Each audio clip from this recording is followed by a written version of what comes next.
κόσμο το ping-pong. Η επιτραπέζια αντισφαίριση ή αλλιώς ping-pong είναι ένα από τα δημοφιλέστερα αθλήματα στον κόσμο. Η καταγωγή της είναι από την Κίνα, αλλά και στην Ελλάδα έχει μεγάλη απήχηση σε όλες τις ηλικίες. Και αυτό είναι κάτι που θα προσπαθήσουν να μας εξηγήσουν οι σημερινοί πρωταθλητές από κούνια, επιχειρώντας να μας μοιήσουν στον κόσμο του ping-pong. Για να δούμε, θα τα καταφέρουν?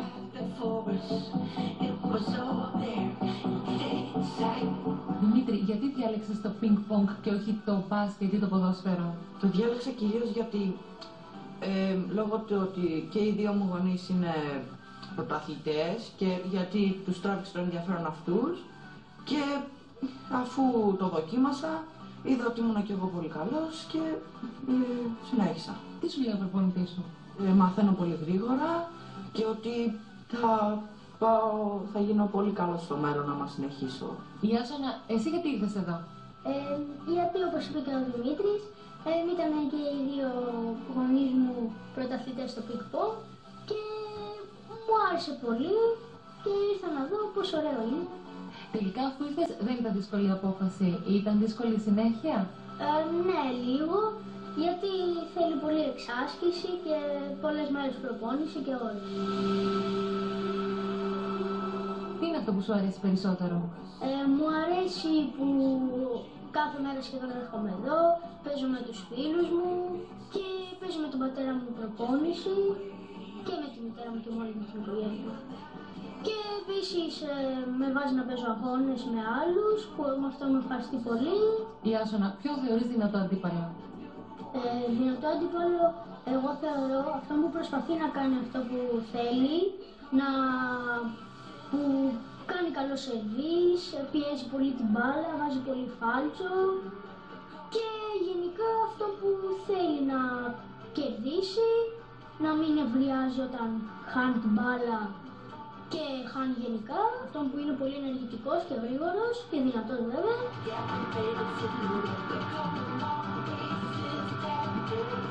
Δημήτρη, καλός παίκτης είναι αυτός που χτυπάει τη σωστή παλιά στη σωστή στιγμή? Ναι, φυσικά, εννοείται αυτό.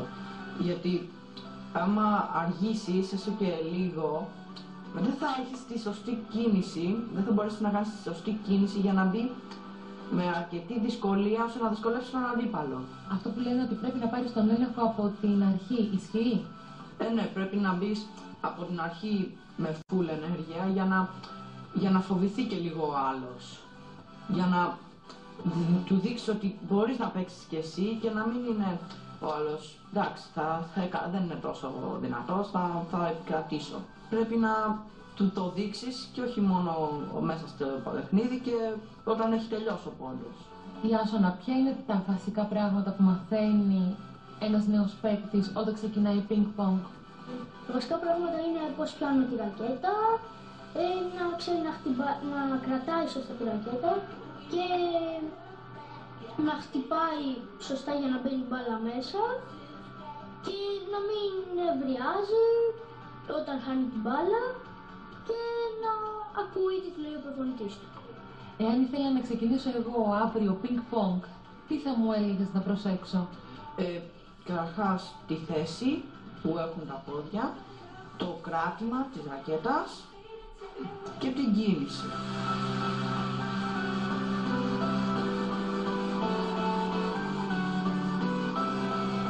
Αν και φαινομενικά μοιάζει με το τένις σε μικρότερο χώρο, οι διαφορές μεταξύ τους είναι πολλές και σημαντικές.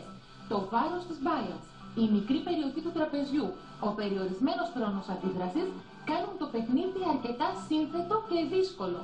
Ενώ απαιτείται, όσο περίεργο και αν ακούγεται, ιδιαίτερα καλή φυσική κατάσταση. Οι μικροί μας φίλοι πάντως δείχνουν να τα καταφέρνουν περίφημα, σαν να είναι γεννημένοι για το άθλημα αυτό.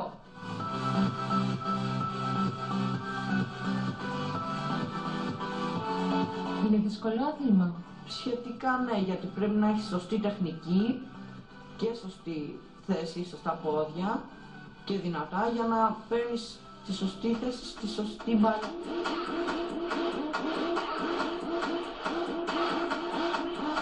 Κύριε Παρδούτη, τι προσφέρει η επιτραπέζια αντισφαίριση στο παιδί σε σχέση με άλλα αθλήματα, από πού το αποτρέπει? Είναι ένα άθλημα το οποίο κερδίζει τα παιδιά από την πρώτη στιγμή.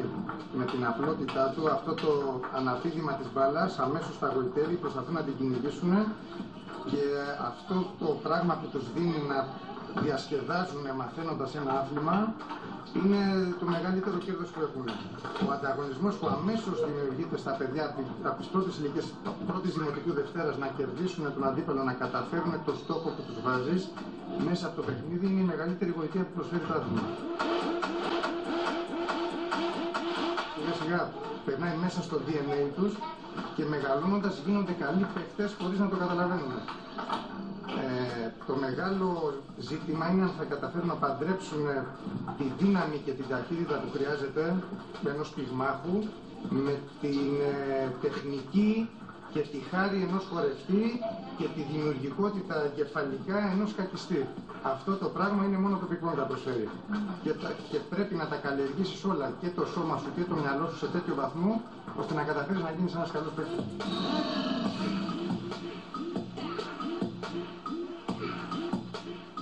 Λίγο, παιδιά, θέλω να μοιραστείτε μαζί μας εμπειρίες από συμμετοχές σε διεθνή event, σε προπονητικά camp ή τουρνουά.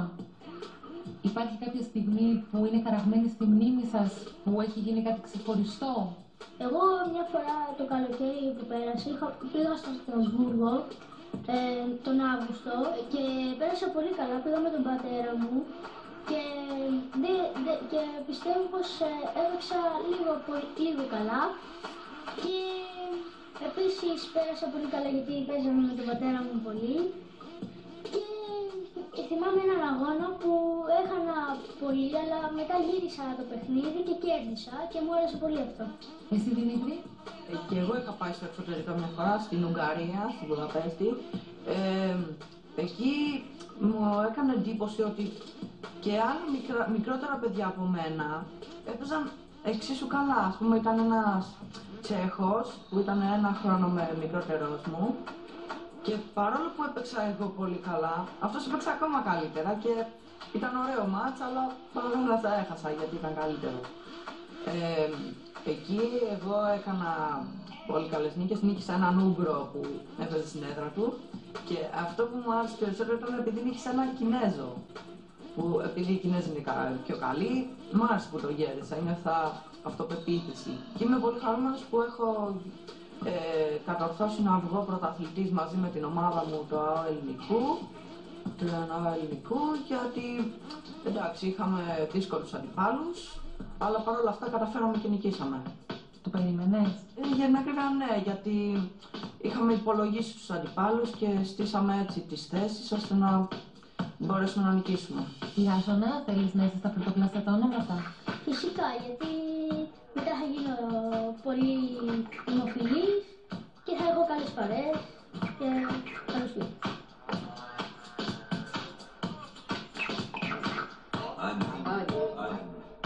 Για εμάς τους Έλληνες, που το ping-pong είναι ένα ξένο άθλημα, τι πιστεύετε ότι είναι εκείνο που μπορεί να πείσει τον κόσμο, να τον φέρει στα γήπεδα και ενδεχομένως να φέρει και τα παιδιά του να το δοκιμάσουν και τους ίδιους?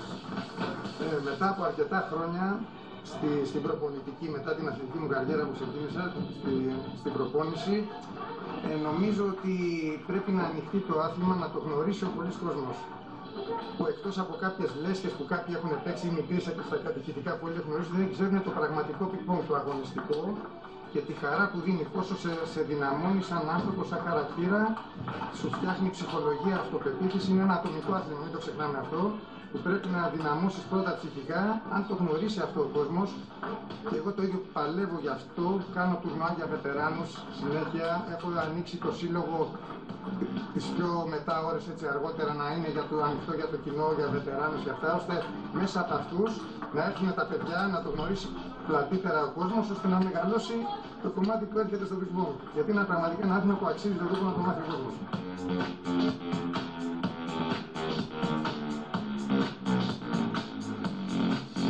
Το ping-pong είναι ένα δύσκολο άθλημα. Το πάμε να βγαίνουμε, να σηκώσουμε και επιστρέφουμε.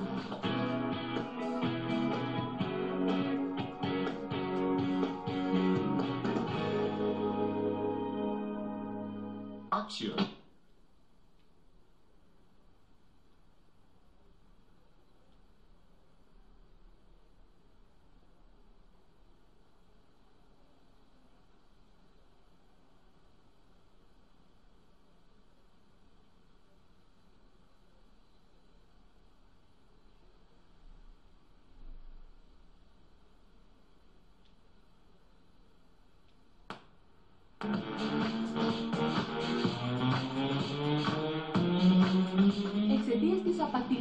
απλότητας, αρκετοί τείνουν να θεωρούν εύκολο το άθλημα του ping-pong.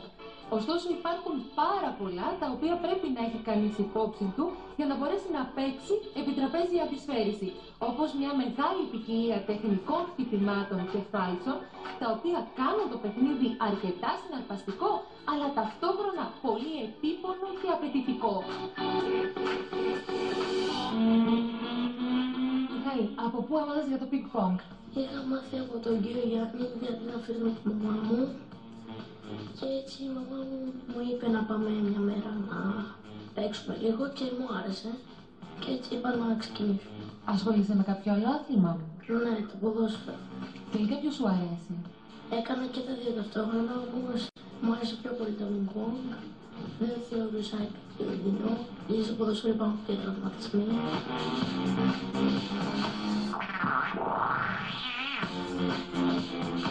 Δανιέλα, εσένα τι σου αρέσει το ping-pong? Μ' αρέσει, δίνει στεγάζω, έχει μέλη, παίζει τη σπίτι. Όταν δεν έρχεσαι στην προπόνηση σου λείπει? Λίγο, ναι.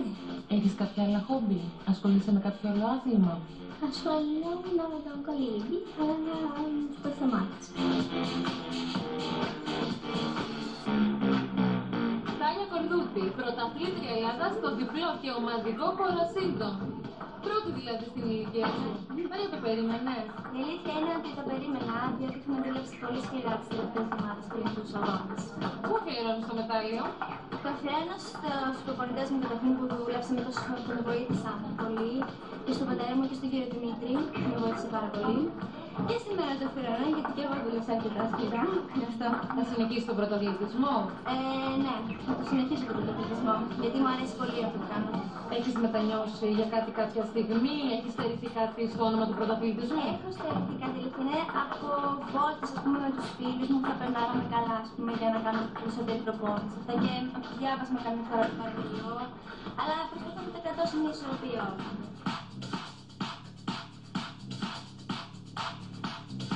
Πώς είναι να έχεις συμπέμπτριο τη μητέρα σου? Η αλήθεια είναι ότι είναι πολύ συναρπαστικό και χάρηκα πολύ όταν μου είπαν ότι θα παίξω μαζί της, γιατί δεν είχαμε ξαναπαίξει και ήθελα να το δοκιμάσω γι' αυτό.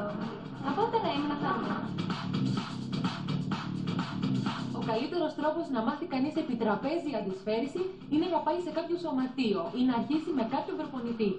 Ο Αθλητικός Όμιλος Ελληνικού διατηρεί ενεργό τμήμα από το 2009, προσελκύοντας συνεχώς νέα ταλέντα και εκπαιδεύοντας φερέλπιδες αθλητές, με τη φιλοδοξία να αποτελέσει κοιτίδα αθλητικής δημιουργίας.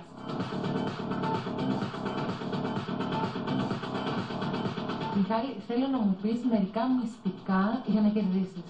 Πρέπει να μπαίνω με αυτοπεποίθηση, να μην στεναχωριέμαι, να ευχαριστιέμαι τα μάτια που παίζω. Πόσες ώρες προπονείσαι? Συνήθως 3-4 ώρες. Εσείς ως μητέρα, τι έλεγες έχετε δει στο παιδί σας από τη στιγμή που ξεκίνησε ping-pong? Η βασικότερη αλλαγή είναι ότι έφυγε ο Μιχάλης μπροστά από την τηλεόραση. Σταμάτησε να ασχολείται με το κομπιούτερ, αθλείται πάρα πολλές ώρες την εβδομάδα, είναι πιο πειθαρχημένος, γενικώς πιο αθλητικός. Μένει πώς και πώς να έρθει στο πληθό, να αθληθεί, να δει τους φίλους του, να παίξει, είναι ένα άθλημα που τα αγαπάει πολύ. Εσείς έχετε ασχοληθεί προσωπικά με το ping-pong ή το μαθαίνετε μέσα το παιδί σας?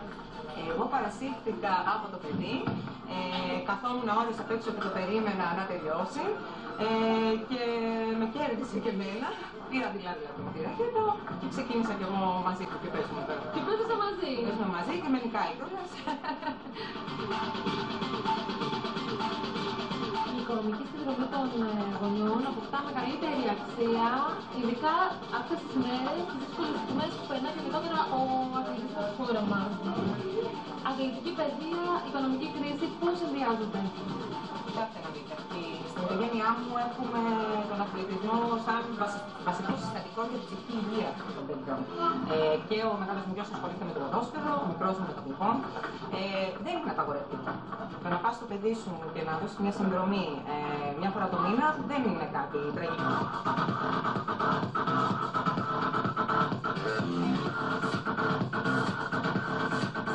πιστεύεις σε βοηθάει το πινκ-πονγκ? Περνάω καλά. Τα παιδιά που μας βλέπουν να έρθουν να ασχοληθούν με το πινκ-πονγκ? Ναι, είναι πολύ ωραία. Ναι. Και διασκεδά.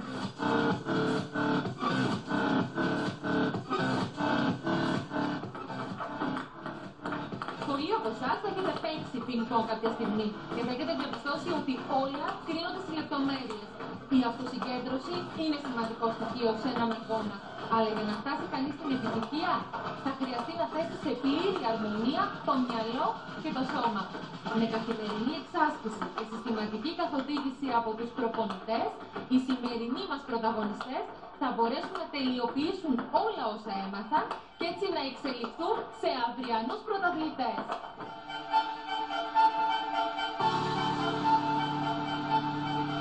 Κυρία Ζέρδηλα, σε αυτούς που λένε ότι το πινκ-πονγκ είναι ένα εύκολο άθλημα, τι λέτε? Θέλω να πω ότι κάνουν λάθος. Το πινκ-πονγκ είναι ένα πάρα πολύ δύσκολο άθλημα. Είναι πολύ τεχνικό, θέλει πολύ συγκέντρωση, πάρα πολύ καλή νευρομυϊκή συναλλαγή και γρήγορη αντίληψη. Το πινκ-πονγκ θέλει επίσης πάρα πολύ καλή προετοιμασία ψυχολογική. Είναι ένα ατομικό άθλημα και θέλει να προετοιμάζουν τα παιδιά και ψυχολογικά.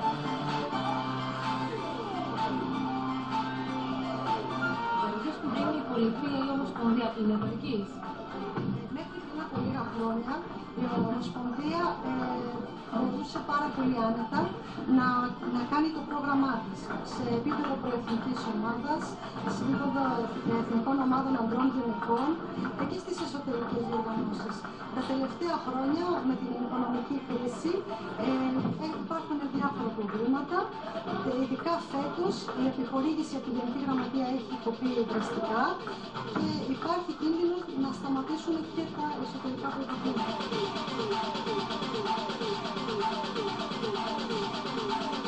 Το αύριο της ελληνικής επιτραπέζιας αφισφαίρησης στέλνει ελπιδοφόρα μηνύματα. Παρά τα οικονομικά προβλήματα, το Ολυμπιακό αυτό άθλημα διατηρεί τη λάμψη του και δεν σταματά να προσφέρει συγκινήσεις στους φιλάθλους.